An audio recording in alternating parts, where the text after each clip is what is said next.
Shalom Bapak Ibu Saudaraku yang dikasihi oleh Tuhan kita Yesus Kristus. Berjumpa kembali di dalam program seri pendalaman Alkitab. Bersama saya Billy Elia yang seperti biasa akan menemani saudara selama kurang lebih 10-30 menit ke depan, di mana saya akan mengajak Bapak Ibu Saudara kekasih untuk kita bersama-sama membaca dan merenungkan kebenaran firman Tuhan, perikop demi perikop dimulai dari Perjanjian Baru. Dan di dalam seri pendalaman Alkitab kali ini kita sudah memasuki perikop yang ke-133 yang kali ini terambil dari Injil Markus, pasalnya yang pertama, ayat 1 sampai dengan ayatnya yang ke-8. Seperti biasa, saya mau mengajak Bapak Ibu Saudara untuk kita membaca nas firman Tuhan ini bersama-sama, karena sekali lagi sesuai dengan nama atau judul program kita, seri pendalaman Alkitab, kita mau bersama-sama mendalami satu bagian atau satu perikop kebenaran firman Tuhan. Sekali lagi Markus 1 ayat 1 sampai dengan ayat yang ke-8 dengan judul perikop Yohanes Pembaptis. Inilah permulaan Injil tentang Yesus Kristus anak Allah. Seperti ada tertulis dalam kitab Nabi Yesaya, "Lihatlah, aku menyuruh utusanku mendahului engkau. Ia akan mempersiapkan jalan bagimu." Ada suara orang yang berseru-seru di padang gurun, "Persiapkanlah jalan untuk Tuhan, luruskanlah jalan baginya."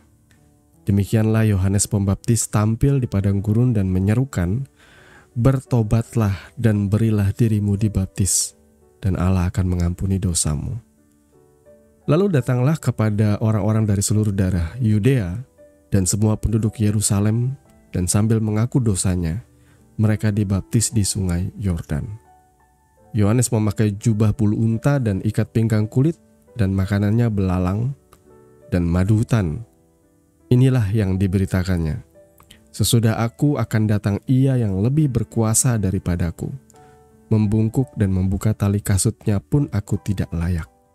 Aku membaptis kamu dengan air, tetapi Ia akan membaptis kamu dengan Roh Kudus." Amin. Mari kita bersama-sama berdoa sebelum kita merenungkan kebenaran firman Tuhan. Bapa, di dalam nama Tuhan Yesus, saat ini kami datang ke hadapan-Mu Tuhan. Bersama-sama sekalian orang percaya, kami mau bertumbuh dalam kebenaran firman Tuhan. Dan yang pertama-tama ialah kami mau merenungkan bersama-sama nas bagian firman Tuhan yang sudah kami baca. Tuhan, terangi hati dan pikiran kami, urapi kami oleh kuat kuasa Roh-Mu, supaya kami mengerti apa yang menjadi maksud dan kehendak-Mu melalui kebenaran firman-Mu. Di dalam nama Tuhan Yesus kami berdoa. Haleluya. Amin. Bapak Ibu Saudaraku yang dikasihi oleh Tuhan kita Yesus Kristus, sebelumnya saya mau sampaikan juga kepada khususnya para pemirsa atau pendengar-pendengar baru dari seri pendalaman Alkitab ya. Kita sudah ada kurang lebih 132 perikop sebelum ini yang sudah kita bahas, yakni seluruh perikop yang ada dari Injil Matius pasal 1 sampai dengan pasal yang ke-28. Jadi kalau Bapak Ibu Saudara merasa masih belum mendengarkan atau rindu untuk bertumbuh memahami Injil Matius, silahkan saudara lihat di playlist. Nanti saudara lihat seri pendalaman Alkitab, saudara boleh belajar dari perikop 1 sampai dengan perikop yang ke-132 saudara ya. Nah, saya mau mengajak terlebih dahulu kita sebelum merenungkan pembacaan kita tadi ya, Injil Markus 1 ayat 1 sampai 8. Saya mau tanamkan sekali lagi kepada saudara cara saudara berpikir atau mindset saudara ketika kita merenungkan firman Tuhan. Sadarilah dan pahamilah bahwa Injil Markus ini ditulis oleh orang Yahudi. Jadi murid Yesus itu adalah orang Yahudi, saudara ya. Jadi Injil Markus ini ditulis oleh orang Yahudi dari sudut pandang orang Yahudi dengan tata krama budayanya orang Yahudi. Dan tidak hanya sampai di situ. Injil Markus juga ditulis dari sudut pandang orang yang hidup di era 2025 tahun yang lalu. Ya. Jadi supaya saudara tidak asal berasumsi ketika membaca Alkitab, saudara harus tahu aturan dasarnya bahwa mereka bukan orang Indonesia. Satu, mereka juga memiliki jarak generasi yang jauh. Jadi kita jangan menjadi orang-orang yang terjebak seperti saya bilang penyesat-penyesat di luar sana. Jadi oknum-oknum orang dari agama lain yang berusaha untuk mengartikan kitab suci orang Kristen, tapi mereka menggunakan pola pikir orang Indonesia dan pola pikir orang hidup di masa sekarang. Sehingga mereka gagal memahami kebenaran firman Tuhan. Sekali lagi, kitab suci Perjanjian Baru ditulis oleh orang Yahudi, dari sudut pandang orang Yahudi, dari tata krama budaya dan nafasnya orang Yahudi, kemudian juga dari gap generasi atau jarak generasi yang cukup jauh. Oleh sebab itu, mari kita membacanya dengan berusaha untuk memahami dari sudut pandang masa itu. Jadi saudara tidak sekedar berasumsi, apalagi dengan pola pikir kita zaman sekarang itu jelas berbeda ya.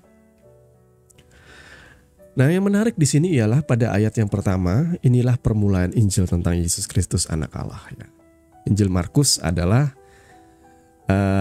Injil kedua dari 4 Injil yang ditulis, menceritakan tentang kronologi kelahiran Kristus, awal mula ia melayani sampai pada akhirnya ia menyelesaikan karyanya di atas kayu salib, bangkit dan naik ke surga, saudaraku ya.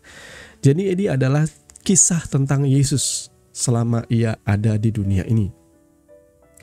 Kenapa harus 4 Injil? Karena dalam tata krama orang Yahudi, suatu perkara itu dikatakan atau dinyatakan sah apabila ada 2-3 orang saksi. Jadi 4 Injil itu lebih daripada 2, bahkan lebih daripada 3. Harus ada 4 sudut pandang yang back to back.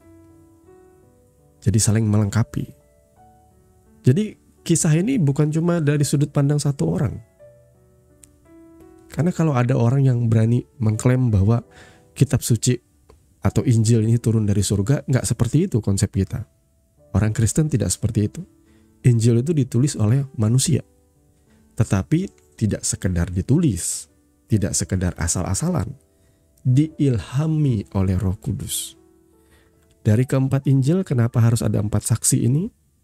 Karena mereka akan saling mengkonfirmasi satu dengan yang lain, saling cross-check satu dengan yang lain, sehingga kita pun bisa saling melihat. Ternyata keempat orang ini menceritakan hal yang sama. Ada orang yang bilang, oh kontradiktif. Tapi setelah diselidiki, ternyata nggak kontradiktif. Justru saling melengkapi. Seperti ilustrasi yang tidak bosan-bosannya saya sampaikan. Kalau saudara melihat sebuah mobil, saudara hanya bisa melihat dari satu arah kan, dari satu sisi ya. Saudara nggak bisa melihat secara 3D atau 3 dimensi, kecuali itu adalah animasi yang diputar seperti itu. Tapi karena mata kita hanya bisa melihat satu sisi, kalau orang yang melihat dari sisi depan, ketika ditanya orang dari sisi yang di samping, mereka punya argumen yang berbeda, mereka punya deskripsi yang berbeda tentang mobil. Tapi apakah betul kontradiktif? Ternyata enggak. Itu cuma dilihat dari 2 sudut pandang yang berbeda. Tapi kesimpulannya tetap sama. Inilah keempat Injil yang saling melengkapi. Kalau cuma 1 Injil, kita meragukan keasliannya. Tapi karena ada 4 orang penulis yang menceritakan hal yang sama dan saling melengkapi, maka saya katakan ini sulit digugat, saudaraku ya. Makanya prinsip suatu perkara dinyatakan sah atas keterangan 2 atau 3 orang saksi. Itu adalah hukum bagi orang Yahudi. Atas keterangan 2 atau 3 orang saksi, satu perkara dinyatakan sah. Maka saya berani katakan bahwa Injil Yesus Kristus, Matius, Markus, Lukas, dan Yohanes itu sah. Dan tidak cuma itu, ada satu lagi yang melengkapi. Keyakinan iman sejati harus dikonfirmasi, harus mendapat afirmasi dari bukti historis. Ya. Jadi kitab suci orang percaya, kitab suci orang Kristen ini di cross check dengan bukti-bukti sejarah yang bahkan beberapa di antaranya itu bukan dari sumber Kristen, tapi dari sumber kekaisaran Romawi pada waktu itu. Membuktikan bahwa kejadian-kejadian itu, fenomena-fenomena itu memang terjadi dan diceritakan dan ada dokumen-dokumennya. Maka keyakinan iman yang sejati harus diikuti dan harus bisa dibuktikan dengan data-data historis, saudara ya. Nah, inilah permulaan Injil tentang Yesus Kristus anak Allah. Ayat yang kedua ya, seperti ada tertulis dalam kitab Nabi Yesaya. Jadi hampir selalu gaya penulisan orang Yahudi, mereka tuh punya satu pola bahwa apapun yang mereka tulis itu merupakan nubuat. Jadi apapun yang mereka tulis penggenapan itu sebenarnya sudah ada ditulis ratusan bahkan ribuan tahun yang lalu. Seperti ada tertulis dalam kitab Nabi Yesaya, atau Nabi Yesaya ke Yesus Kristus, saudara cek berapa ratus tahun jaraknya. Jadi kedatangan Sang Mesias ini sudah dinubuatkan ratusan tahun yang lalu. Ya, saya suka sebenarnya gaya penulisannya orang Yahudi ini ya, sudut pandang pola pikir mereka. Mereka tuh sangat dikenal sebagai bangsa yang cerdas, bangsa yang pintar. Termasuk mereka membuat tulisan-tulisan seperti ini tidak sembarangan, tidak sekedar asal cerita, tetapi ada data, ada faktanya. Di sini dikatakan seperti Nabi Yesaya. Kalau saudara cross check Nabi Yesaya, betul nggak ada ayatnya? Ada, di sini ada catatan kaki, saudara ya. Jadi ada catatan kaki di dalam Nabi Yesaya itu saudara bisa lihat. Ya. Seperti ada terus dalam kitab Nabi Yesaya. Lihatlah, aku menyuruh utusanku mendahului engkau. Ia akan mempersiapkan jalan bagimu. Yesaya 40 ayat 3 itu ya. Kemudian Maleaki di sini ada. Maleaki 3 ayat 1. Lihatlah, aku menyuruh utusanku supaya mempersiapkan jalan di hadapanku. Ya. Kemudian juga ayat yang ketiga, ada suara orang berseru-seru di padang gurun, persiapkanlah jalan bagi Tuhan, jalan untuk Tuhan, luruskanlah jalan baginya. Itu adalah penggenapan dari Yesaya 40 ayat 3 yang berkata ada suara yang berseru-seru di padang, ada yang suara yang berseru-seru, persiapkanlah di padang gurun jalan untuk Tuhan, luruskanlah di padang belantara jalan raya bagi Allah kita. Jadi setiap penulis Injil itu mereka punya pemahaman yang dalam akan firman Tuhan. Jadi kenapa orang Kristen ditanya, kenapa orang Kristen itu menggunakan perjanjian lama? Bukankah perjanjian lama itu kitab suci Tanakh punyanya orang Yahudi? Ya, saya tidak tertarik untuk bilang itu agama Yahudi, karena bagi mereka itu hubungan mereka dengan Tuhan lebih daripada agama. Mereka adalah umat kepunyaan Tuhan, umat kesayangan Tuhan. Itu adalah umat Yahudi atau umat Israel, saudaraku ya.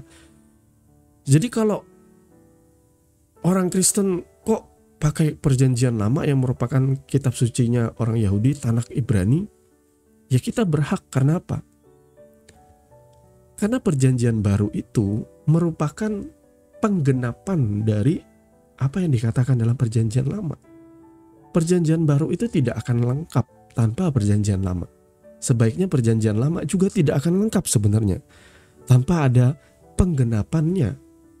Kan semua di dalam perjanjian lama itu nubuat. Mana penggenapannya?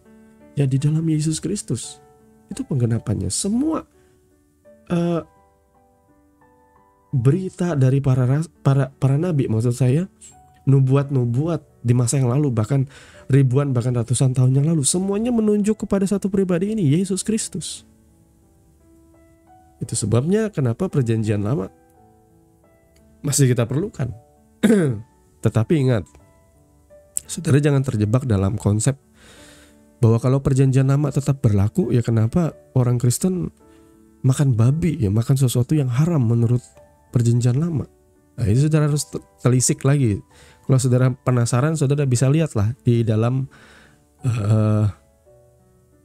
channel ini ya, karena saya ada juga bikin beberapa pengajaran, beberapa khotbah yang membahas tentang itu, bahwa sekalipun di dalam perjanjian lama itu ada begitu banyak aturan hukum Taurat yang mengharamkan ini itu dan sebagainya, tapi ingatlah, kalau saudara lihat lagi catatannya, hukum Taurat itu eksklusif, hanya diberikan kepada bangsa Israel sebagai sebuah bentuk ikatan perjanjian antara Allah dan bangsa Israel, bangsa Yahudi.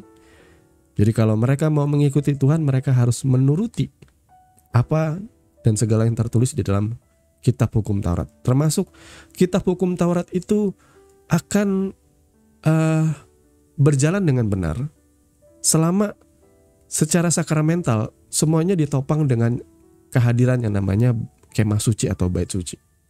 Selama ada itu, maka kitab Taurat itu bisa berjalan dengan benar. Tapi kalau tidak ada itu bisa dikatakan hukum Taurat dan segala ketentuannya jadi tidak berjalan sempurna. Kalau saya boleh bilang itu memang dibatalkan. Karena bait suci sudah tidak ada lagi.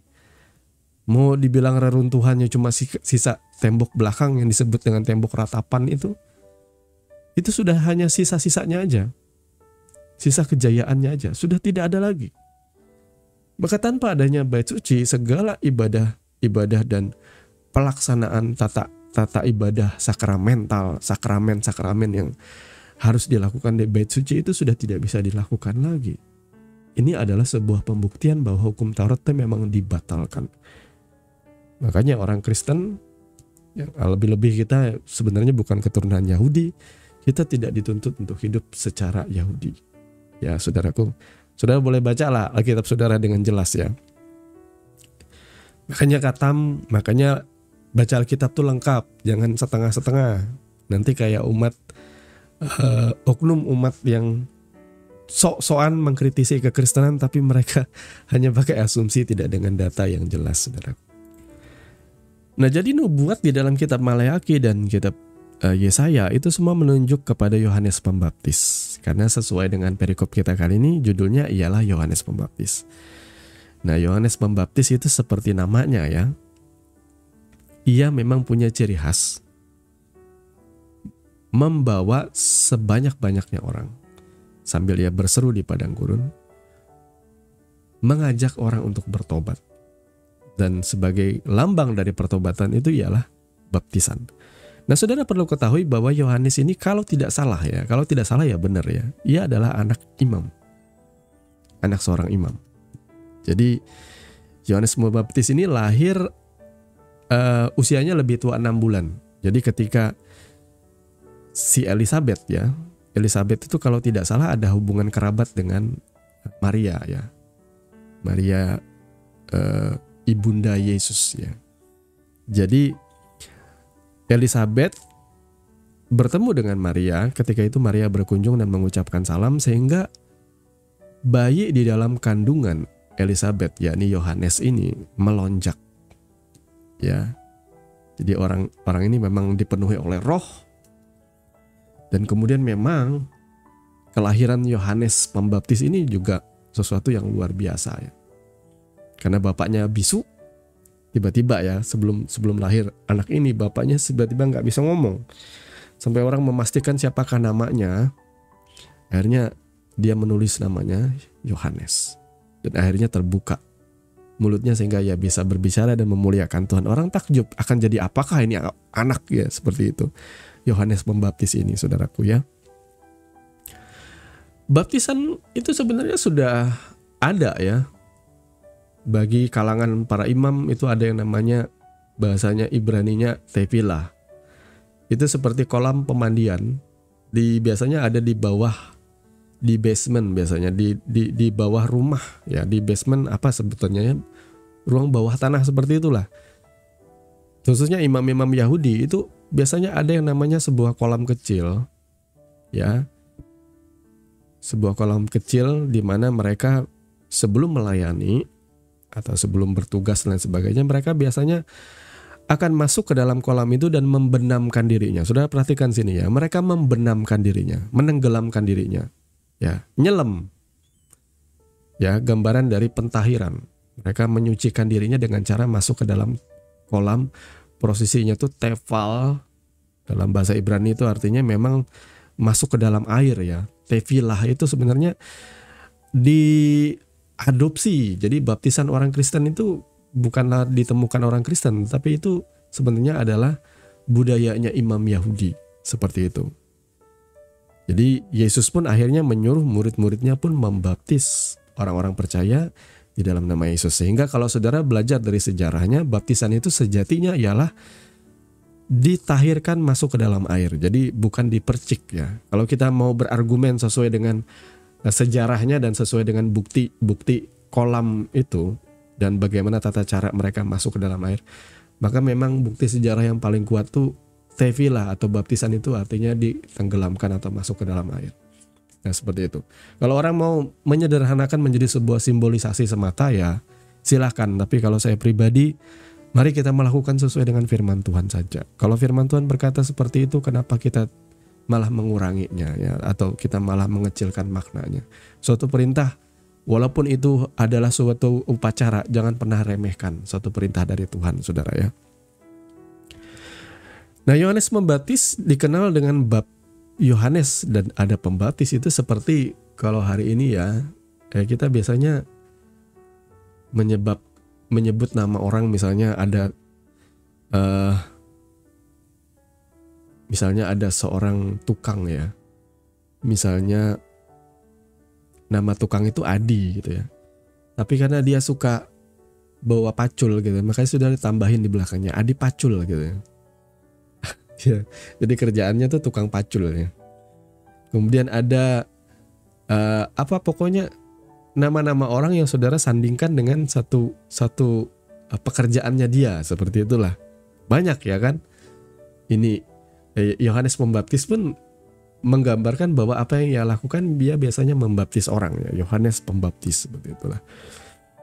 Dan setiap kali ia sebelum membaptis, ia selalu menyerukan, bertobatlah dan berilah dirimu dibaptis dan Allah akan mengampuni dosamu. Ya, panggilan ini adalah panggilan dasar orang percaya. Yesus pun melanjutkan apa yang diajarkan oleh Yohanes Pembaptis. Jadi setiap orang percaya harus bertobat,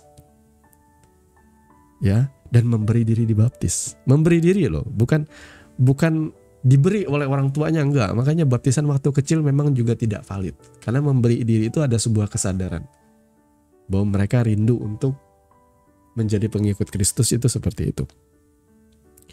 Allah akan mengampuni dosa. Jadi baptisan itu memang adalah gambaran awal dari pertobatan kita. Ketika kita bertobat, kemudian kita menyerahkan diri dibaptis, ditahirkan lewat air penyucian itu, maka dosa kita diampuni. Karena sekali lagi, di dalam kekristenan kita tidak dibaptis hanya semata oleh air. Tetapi air itu simbolisasi kematian Kristus. Kita menjadi satu dengan kematiannya. Kita dibaptis di dalam kematian Kristus. Dan saat kita keluar dari air, kita dibangkitkan bersama-sama dengan Kristus. Itu ada simbolnya, saudara ya. Ya. Lalu datanglah kepadanya orang-orang dari seluruh daerah Yudea dan semua penduduk Yerusalem, dan sambil mengaku dosanya, ya, mereka dibaptis di Sungai Yordan, ya. Tapi banyak orang bilang, kalau misalnya sesuai firman Tuhan kan harusnya dibaptis di Sungai Yordan. Tapi saudara lihat, baptisan itu ternyata tidak terjadi di Sungai Yordan aja. Ada di sungai-sungai lain, pokoknya yang banyak air. Dalam kasus murid-murid Yesus yang bertemu dengan sida-sida dari Ethiopia, itu di luar wilayah orang Yahudi. Ya saudara ya, di mana ada banyak air, di mana ada sungai, di situ sah untuk dibaptis, saudara ya.